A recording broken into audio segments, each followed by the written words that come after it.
복음은 무엇인가? 한 10주 과정으로 살펴보고 있는데요. 지난주에 이어서 오늘은 두 번째, 복음은 속죄와 칭의이다. 말씀을 좀 드릴까 합니다. 오늘은 속죄와 그중에서도 칭의에 대해서 함께 말씀을 살펴보면서 복음에 대해서 이해하는 시간을 좀 가졌으면 좋겠어요. 여러분, 사람하고 동물의 차이가 무엇입니까? 동물은 생각이 없어요. 고민을 안 합니다. 동물적 본능, 식욕, 먹고 싶은 거 다 먹고, 성욕, 마음대로 부대끼고, 그리고 수면욕, 그냥 잠자고, 그럼 만족하는 것이거든요. 동물들이 뭐 IQ가 높다고 해서 침팬지나 돌고래들이 복음이 대체 뭘까?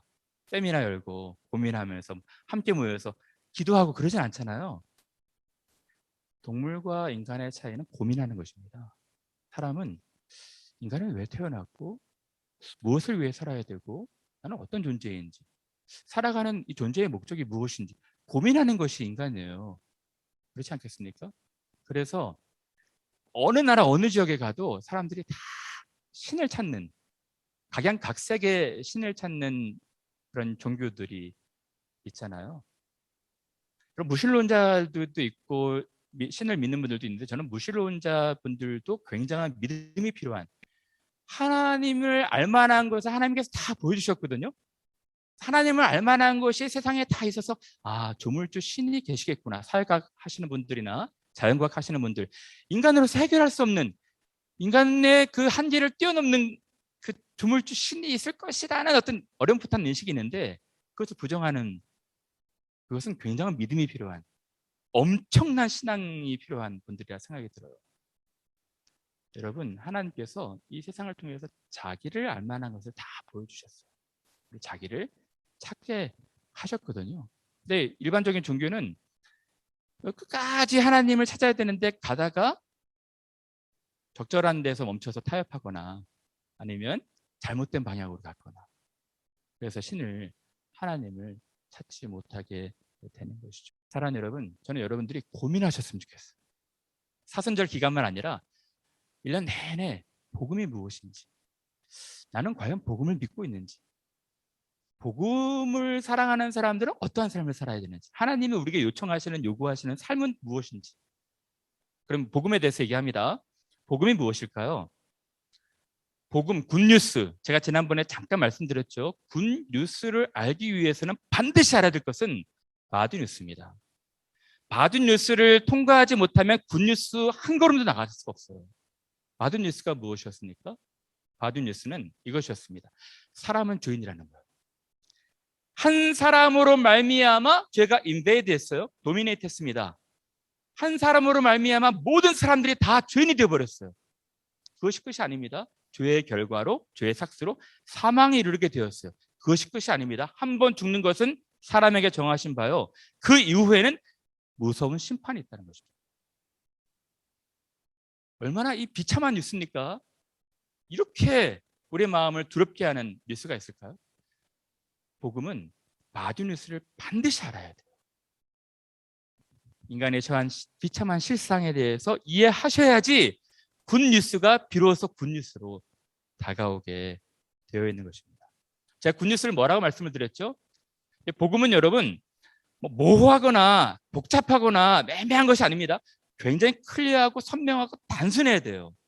복음을 이해할 때 이렇게 이해하셨으면 좋겠어요. 복음은 이겼다 이겁니다. 제가 지난번에 말씀을 드렸죠. 복음은 유앙겔리온, 기쁜, 안겔리온, 소식. 여기서부터 복음이 비롯되었다 그랬지 않습니까? 페르시아와 그리스의 전쟁에서 폐색에 짙은 그리스가 이겨버렸어요. 이겼다! 이것이 복음입니다. 기쁜 소식이다. 하나님의 나라와 죄의 나라, 사단의 나라와 전쟁을 해서 승리한 소식이 복음이라는 거예요. 근데 이 승리는 물리적으로 두 나라 간 전쟁을 한 것이 아니라 어떤 방식으로 이 승리를 이뤘다고 그랬죠? 예수님께서 자기를 내어주시는 방식으로 하나님이 인류의 죄를 자기 아들에게 담당시키는 방식으로 복음이 온 거예요. 예수께서 오신 이유는 내가 세상에 온 이유는 마귀, 사단의 일을 멸하려 하려 하심이라. 내가 세상을 이겼다는 것입니다. 무엇으로? 폭력으로? 물리적인 어떤 그 제압으로? 아니고 자기의 피로, 자기의 십자가로. 하나님의 어린 양이라고 그랬죠. 제가 지난주에는 자세하게 설명을 드렸던 것 같아요. 온 인류의 죄를 짊어지고 매번 어린 양처럼 죽으시는 것이 아니라 단번에 한 번의 속죄로 말미암아 우리가 하나님의 나라에 들어가는 길을 열어놓으셨어요. 죄로 말미암아 사망에 이르고 심판에 이르는 것이 아니라 이제 구원으로 가는 길을 여신 것이 바로 복음입니다. 근데 오늘은 또 다른 의미에서 복음의 또 다른 쪽 면을 강조하려고 그래요. 복음은 두 가지가 강조돼야 되거든요. 복음을 말할 때 여러분들이 반드시 두 가지가 해결돼야 됩니다. 첫 번째는 우리의 죄가 해결돼야 돼요. 근데 지난번에도 말씀을 드렸지만 유한 락스로 양잿물로 아무리 씻어도 우리는 씻을 수 없는 이 죄가 있거든요. 우리는 안 되는 사람들이에요. 만물보다 심히 부패한 것은 사람의 마음이라 누가 이를 알리오마는. 우리는 이 본성이 안 변해서 계속 죄를 지어요. 하나님 아들을 보내셔서 이 죄의 문제를 해결하셨다는 것입니다. 근데 여러분 이거 여기까지만 이해하면 복음을 제가 볼 때는 절반만 이해한 거예요. 또 다른 복음이 있습니다. 그것이 무엇입니까? 의 문제가 해결돼야 됩니다. 죄의 문제도 해결돼야 되고 의의 문제도 해결돼야 되는 것입니다. 여러분 이것을 뭐라고 말합니까? 속죄와 칭의라고 말하는 거예요. 제가 지난주에는 속죄를 강조했습니다. 예수님께서 어린 양이 되셔서 우리의 죄를 다 담당, 덮어 씌웠다는 것입니다. 여러분들의 죄, 과거, 현재, 미래의 모든 죄를 덮어 씌웠다는 거예요. 예수께서 우리의 죄를 담당, 짊어지시고 골고다 언덕 올라가셔서 돌아가신 것이거든요. 이 십자가의 은혜는 복음 중에 복음입니다. 그런데요, 여러분들이 간과해야 되지 말아야 될 사실이 바로 이 의의 문제입니다. 이런 거예요. 예수께서 우리의 죄를 해결하셔서 우리의 죄를 담당하심으로 우리에게 무죄 선언하신 거예요. 무죄. 죄악을 다 내가 짊어졌습니다. 이제 무죄입니다. 무죄 선언하신 것이거든요. 근데 여러분 무죄라고 해서 그 사람이 의인입니까? 조금 말하기가 좀 애매하긴 한데 이런 거예요. 논리적으로 말하면 나쁜 행동을 하지 않았다고 해서 착한 사람입니까? 이상하죠? 착한 행동을 해야지 착한 사람인 것이죠. 쉽게 말하면 이런 것입니다. 어떤 사람이 내가 밖에만 나가면 나쁜 죄를 지니까 밖에 나가지 말아야지. 태어나서부터 30여 년 동안 방에만 있어요. 밖에 나가면 죄를 지니까. 물론 그럴 수는 없겠지만 논리적으로 보면 그 사람은 밖에 나가서 마음으로 행위로 짓는 죄를 짓지 않았기 때문에 나쁜 행동을 하지 않는 것입니다. 그런데 의롭다고 할 수 있습니까? 그 사람을? 의로운 착한 행동을 하나도 안 하지 않았는데 아예 밖에 나가서 사회에 기여하거나 또 선한 일들, 착한 선한 행동을 하지 않았는데 죄가 없을 수 있겠지만 일을 안 하고 방 하나만 있었기 때문에 착한 사람이라고 의로운 사람이라고 하긴 좀 뭐래요. 그렇죠? 의로운 행동이 있어야 하는 것입니다. 다시 말씀을 드리면 법정에서 무죄 선언도 받아야 되고 의롭다고 선언도 받아야 되는 것입니다. 이 의 문제를 지금 우리가 살펴보는 것입니다. 사랑하는 여러분, 이 의의 문제 살펴보기 위해서 제가 아담을 얘기하는 것이 좋을 것 같아요. 여러분들이 아담을 이해해야지 이 의에 대해서 정확하게 이해할 수 있을 것입니다. 어떤 분들이 저한테 이렇게 물어봐요. 목사님, 아담이 만약에 선악과를 따먹지 않았다면 영생할 수 있었습니까? 라고 물어봐요. 저도 한번 물어볼까요? 여러분들한테. 다시 질문해 볼게요. 아담이 선악과를 따먹지 않았다면 영생할 수 있는 존재로 지음받은 상태였던가요? 그래요? 확실해요?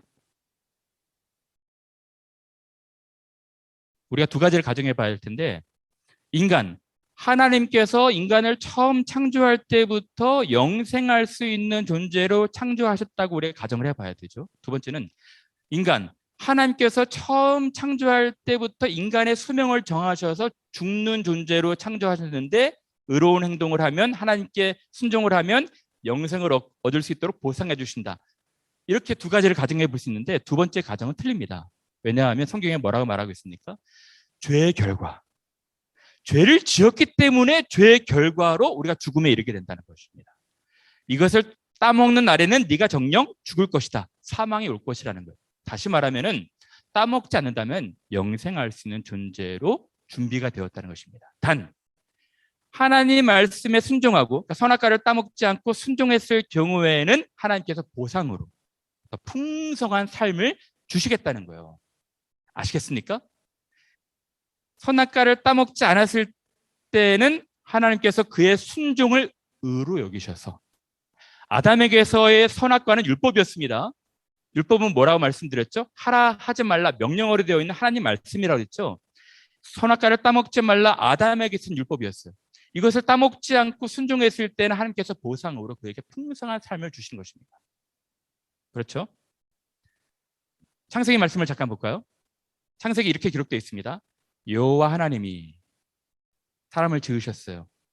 그리고 이제 다 관리하고 지배하고 다스리라고 하셨죠. 그리고 한 가지 부탁하셨어요. 모든 나무는 다 의미를 먹지만 하나, 선악을 알게 하는 나무의 열매는 먹지 말라. 내가 먹는 날에는 반드시 죽으리라 했는데 아담은 죄를 지었죠. 목사님, 아담이 죄를 지었는데 죽지 않았는데요? 그것은 죽음의 종류를 잘 몰라서입니다. 죽음의 종류는 세 가지가 있다고 말씀드렸습니다. 영적인 죽음, 육체적 죽음, 영원한 죽음입니다. 영적인 죽음이 무엇입니까? 하나님과의 교제가 끊겨지는 거예요. 육체적 죽음은 나중에 수명을 다해서 죽는 것입니다. 영원한 사망은 살았으나 살아있는 것 같지 않은 지옥, 거기서 영원한 사망, 불못에 있게 되는 것이죠. 아담은 죽었습니다. 그렇죠? 근데 이후에 하나님께서 추가적으로 하신 일이 있어요. 아담이 선악과를 따먹었거든요. 따먹고 나서 에덴의 동쪽으로 쫓겨납니다. 그리고 하나님께서 창세기 3장 보면 이런 글이 있어요. 하나님이 그 사람을 쫓아내시고 에덴 동산 동편, 에덴의 동쪽으로 쫓아내시고 그룹들과 두루 도는 불칼, 화염검을 두어서 생명나무의 길을 지키게 하시니라. 추가적 조치를 하시거든요. 쫓아내신 이유는 죄를 지었기도 했지만 생명나무의 열매를 따먹지 못하게 지키셨다는 거예요. 아담이 생명나무의 열매를 따먹으면 무엇이 문제가 되나요? 여러분, 인위적으로 자기가 하나님의 언약을 어기고 죄를 지어서, 율법을 어겨서 죄를 지어서 사망에 이르렀는데 인위적으로 따먹는 것은 탈취요 도둑질입니다. 그래서 못하게 하신 것이죠. 그리고 또 하나 우리 가정해 볼 수 있는 것은, 만약에 가정에서 따먹었다고 할지라도 자기만 사는 것이고 후손은 살지 못하는 거예요. 후손은 여전히 죄와 사망에 이르게 되는 것입니다. 여기서 우리가 알 수 있는 한 가지는 이것입니다. 한 가지 결론은 뭐냐면, 우리가 하나님의 법, 하나님께서 하라고 하신 율법을 지키면 구원받는 거예요. 하나님의 명령, 하나님 말씀, 율법에 순종하면 우리가 구원받을 수 있는 것입니다. 그렇죠? 아담이 바로 그 위치에 있었던 거예요. 하나님께서 율법을 순종할 때 그것을 의로 여기시는 거예요. 그 의로 말미암아 의인이 되는 것입니다. 여러분들, 그래서 율법을 잘 이해하셔야 되는데요. 제가 다시 설명을 드릴게요. 성경 공부하시는 분들은 저한테 잠깐 설명을 들었을 텐데, 율법이 나쁜 것입니까? 율법은 너무너무 아름다운 거예요. 율법은 너무 귀한 것입니다. 왜요? 율법의 핵심이 무엇입니까? 서로 사랑하라는 거잖아요. 하나님 사랑하고 이웃 사랑하는 것. 율법의 본질은 사랑하라, 거짓말하지 말아라, 남의 것 탐하지 말아라, 남을 미워하지 말아라. 너무 아름다운 것이거든요. 율법은 선한 것입니다. 적법하게만 쓰면 선한 것이에요. 하나님께서 선한 율법을 우리에게 주신 것입니다. 근데 문제가 무엇이라고 했죠? 이 율법, 하나님이 우리에게 요구하시는 그 기준이 너무 높아요. 우리가 절대로 지킬 수 없는 것입니다. 제가 말씀드렸죠. 하나님 사랑하라. 이것이 율법이 아니고요. 하나님 사랑하되 마음과 정성과 뜻과 목숨 다해 사랑하라. 안식일을 기억하여 거룩히 지켜라. 구약에 보면 안식일 날 예배당에 이렇게 늦게 오면은 안 돼요. 그러면 사망이거든요. 조금만이라도 99%가 아니라 99.9999%다 지켜서도 0.0001%만 어겨도 우리는 율법을 다 어긴 것이 되는 것입니다. 이것이 성경에서 얘기하는 것이거든요. 바울이 얘기합니다. 내가 다른 것을 다 지켰다 할지라도 한 가지 어기면 모든 것을 다 어긴 거예요. 탐심 어기면은 탐심 때문에 간음하고 탐심 때문에 도둑질하고 다 어긴 거 되는 것입니다. 제가 드리고 싶은 말씀은 율법은 너무 아름답고 선한 것이지만 불가능합니다. 율법을 지키는 거예요. 그래서 여러분들이 율법을 제대로 안다면 절망하는 거예요. 나는 안 되는구나. 나는 죽었다 깨나도 율법을 지킬 수 없구나. 그냥 설렁설렁 지킬 수 있는 것이 아니거든요. 율법은 정말 우리가 지키기에 어려운 것입니다. 근데 율법은 우리를 밀착해가지고 계속 따라다니면서 우리를 양심을 흥사하고 있어요. 너는 죄인입니다. 너는 위선자다. 홍 목사, 내가 너를 잘 알고 있다. 네가 지난 여름에 한 일을 알고 있다. 너는 위선자다. 너는 강단에 설 수 있는 사람이 아니야. 계속해서 제 양심을 힘들게 하는 것입니다. 그것이 율법이에요. 저는 죄인입니다. 죄인이에요. 그래서 제가 성경 공부하는 분들한테는 잠깐 얘기를 했는데 제가 하나 영화를 소개할까요? 혹시 적과의 동침이라는 영화 아십니까? Sleeping with Enemy? 혹시 보신 분들 계세요? 이 영화 굉장히 흥미로워요. 제가 스포일하지만 좀 죄송하지만 영화의 내용을 얘기할게요. 미모의 여 배우 나옵니다. 줄리아 로버츠. 줄리아 로버츠가 너무 아름다운 처녀였는데 너무 완벽한 남자를 만나요. 이 완벽한 남자는 능력도 있고 잘생겼고 또 돈도 많아가지고 해변가에 아주 큰 집을 짓고 삽니다. 그래서 이 남자랑 만나서 사랑에 빠져서 결혼하거든요. 결혼한 뒤에 남자가 완전히 돌변합니다. 남자는 병적인 결벽증 환자예요. 의처증 환자이기도 하고. 그래서 결혼한 뒤에 아내한테 잘하는 것 같지만 의심하고 심지어는 구타를 굉장히 아주 세게 하거든요. 결벽증 환자라 화장실에 가면은 수건 거리에 수건도 한 서너 개 정확하게 일자를 맞춰서 이렇게 딱 걸어놔야 돼요. 찬장을 열면은 건반을 열면 통조림도 정확하게 그 상표도 보일 정도로 정확하게 일자를 맞추면서 이렇게 있어야 되거든요. 조금만이라도 틀어지게 되면 아내를 때리는 거예요. 혁대 끊어가지고 아내를 몹시 때려가지고 밖에 나갈 때 늘 선글라스 끼고 다녀요. 이렇게 멍이 들어가지고.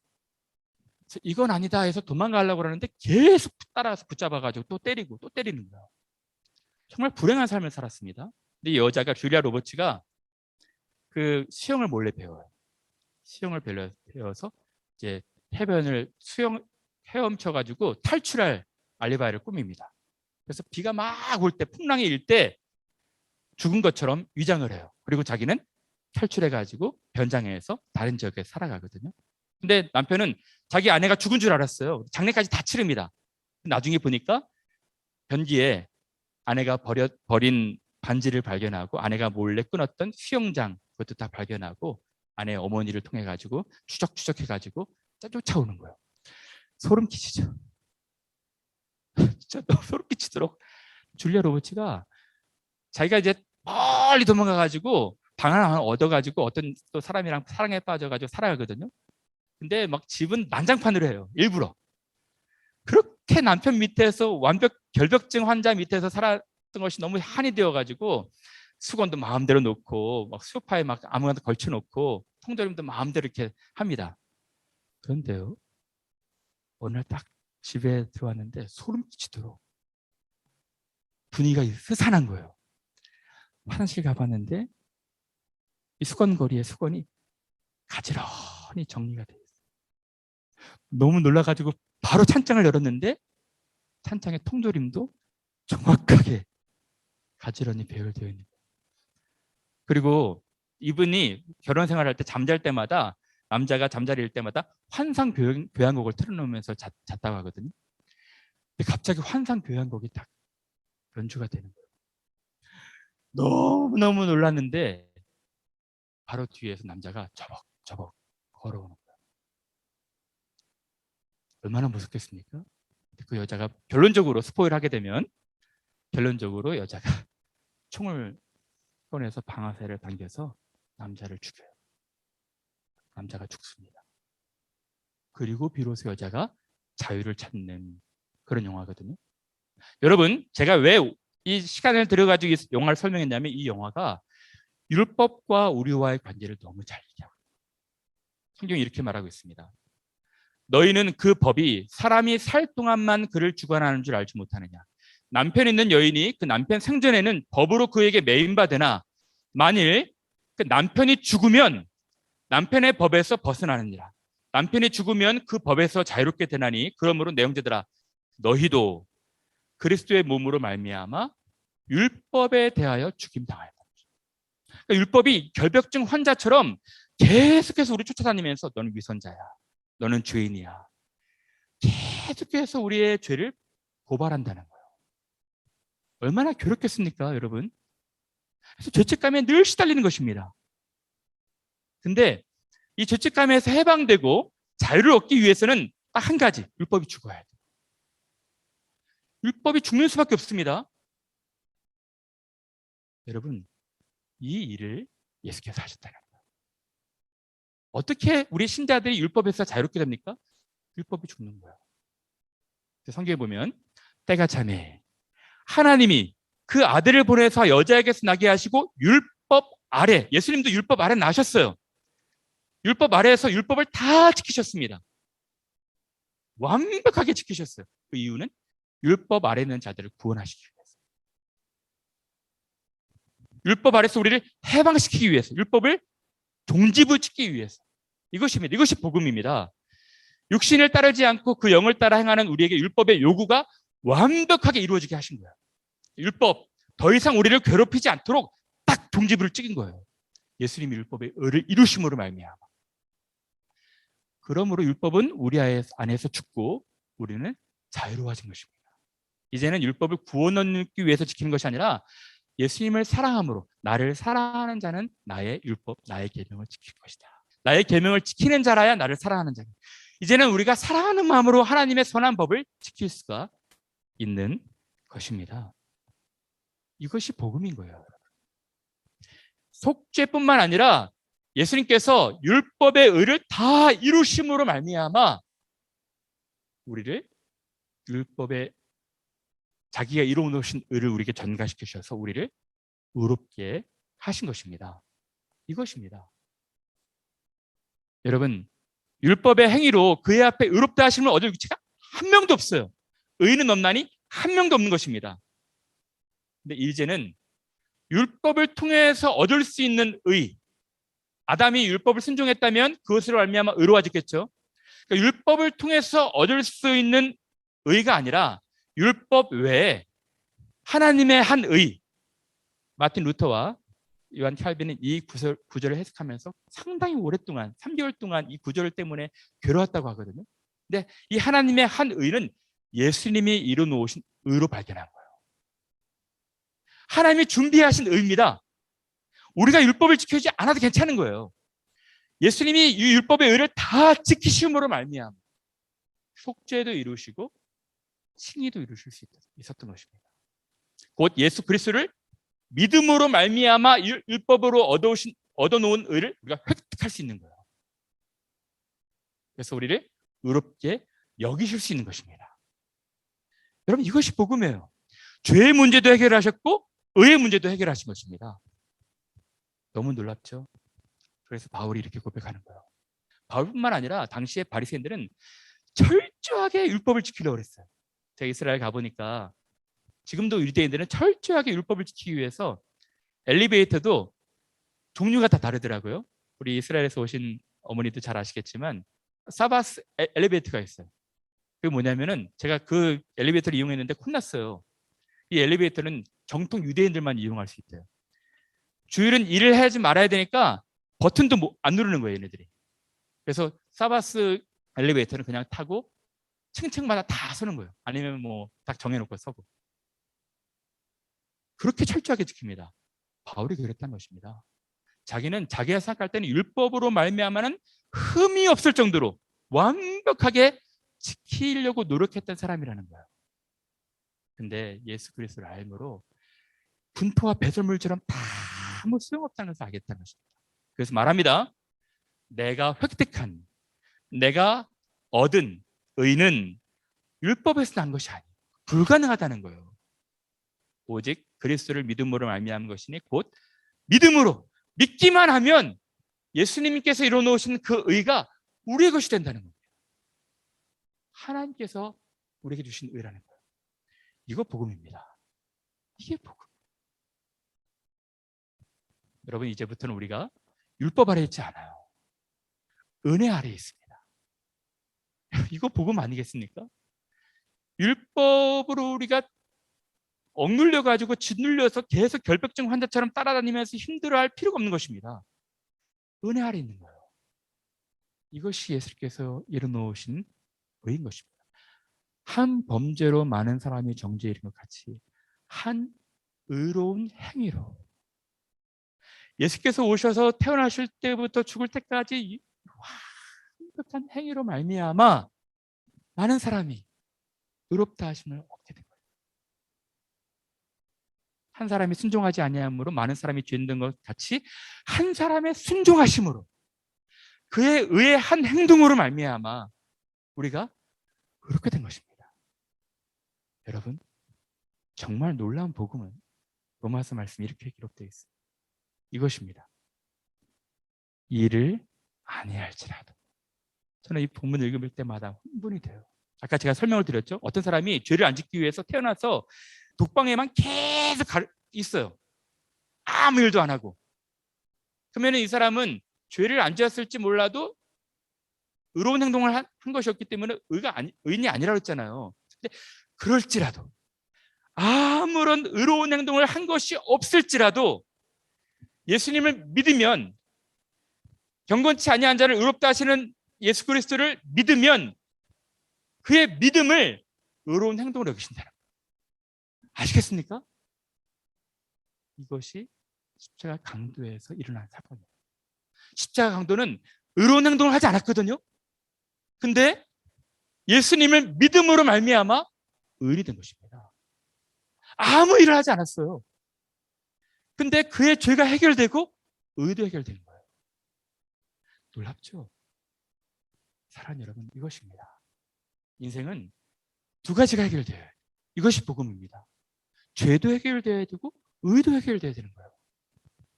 근데 예수께서 우리의 죄를 다 짊어지셨어요. 돌아가셨거든요.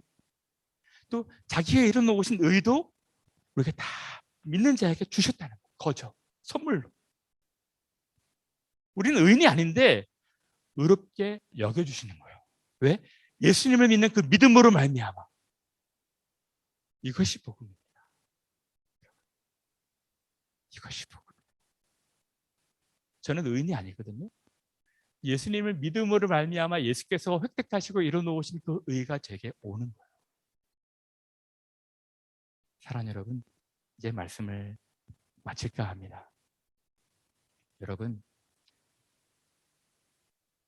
이 칭의는 세상을 바꾼 단어예요. 무슨 말이냐면, 여러분 요새 우리 21세기를 살아갈 때 진짜 인터넷, 월드 와이드 웹인가요? www. 인터넷이 세상을 다 바꿔놓잖아요. 인터넷뿐만 아니라 스마트폰도 전 스티브 잡스가 큰일을 했다고 봐요. 세상을 다 바꿔놨잖아요. 근데 여기 경제학 교수님, 우리나라 경제학 교수님은 그런 말씀하시더라고요. 자기가 볼 때는 인터넷이나 그 스마트폰보다 더 세상을 바꿔놓은 사람들의 발명품이 있대요. 그것이 세탁기라 하더라고요. 왜냐하면 그동안 세탁기 없을 때는 늘 여성들이 가사노동에 매달려 있었는데 여성들의 노동을 세상으로 바꾼, 혁명을 일으킨 인간 최대의 발명품은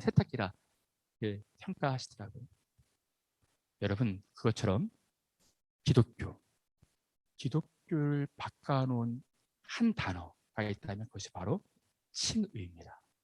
무슨 말이냐면 여러분 중세 거의 1000년 동안 500년 이후로 1500년도까지 1000년 동안 칭의 개념이 없었어요.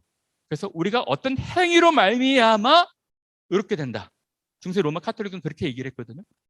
우리가 어떤 행위로 말미암아 뭐 면죄부를 사는 행위라든지 어떤 율법을 지키는 행위로 말미암아 구원을 얻는다. 계속 그렇게 해가지고 사람이 억눌려 있었습니다. 그런데 루터가 또 종교개혁가들이 딱 한 가지 슬로건으로 이 세상을 바꿔놨거든요. 기독교 세상을. 그것이 뭐냐면 이신칭의. 믿음으로 말미암아 율법이 아니라 우리가 어떤 행함으로 말미암은 것이 아니라 예수 그리스도를 믿음으로 말미암아 우리가 의롭게 된다는 거예요.